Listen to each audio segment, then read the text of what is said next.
திருவள்ளூர் முரசு செய்திகள் வாசிப்பது இரா கல்யாணசுந்தரம்.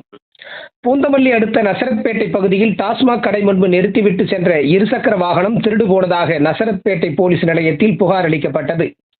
இந்த புகாரின் பேரில் நசரத்பேட்டை இன்ஸ்பெக்டர் சாய் கணேஷ் வழக்கு பதிவு செய்து கண்காணிப்பு கேமரா காட்சிகளை ஆய்வு செய்தபோது சம்பவத்தில் ஈடுபட்டது பிரபல இருசக்கர வாகன கொள்ளையன் குன்றத்தூர் அடுத்த நந்தம்பாக்கத்தைச் சேர்ந்த செல்வம், வயது 26 என்பது தெரிய வந்தது.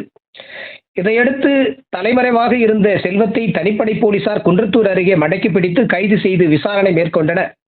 விசாரணையில் பூந்தமல்லி, நசரத்பேட்டை, போரூர் உள்ளிட்ட பல்வேறு பகுதிகளில் இருசக்கர வாகனங்களை திருடியதை ஒப்புக்கொண்டார். அவரிடமிருந்து 10 இருசக்கர வாகனங்களை பறிமுதல் செய்யப்பட்ட நிலையில் தொடர் விசாரணை மேற்கொண்டனர்.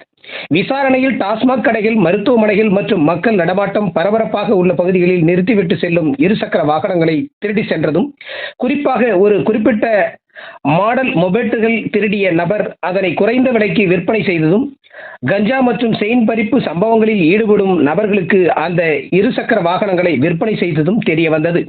இதையடுத்து அவரிடமிருந்து 10 இருசக்கர வாகனங்களை பறிமுதல் செய்த போலீசார் குறித்து தொடர்ந்து விசாரணை மேற்கொண்டு வருகின்றனர். மேலும் திருடப்பட்ட வாகனங்களின் நிறங்கள் மற்றும் பதிவு எண்களை மாற்றி பாண்டிச்சேரி, விழுப்புரம் உள்ளிட்ட பல்வேறு பகுதிகளில் விற்பனை செய்தது தெரிய வந்தது.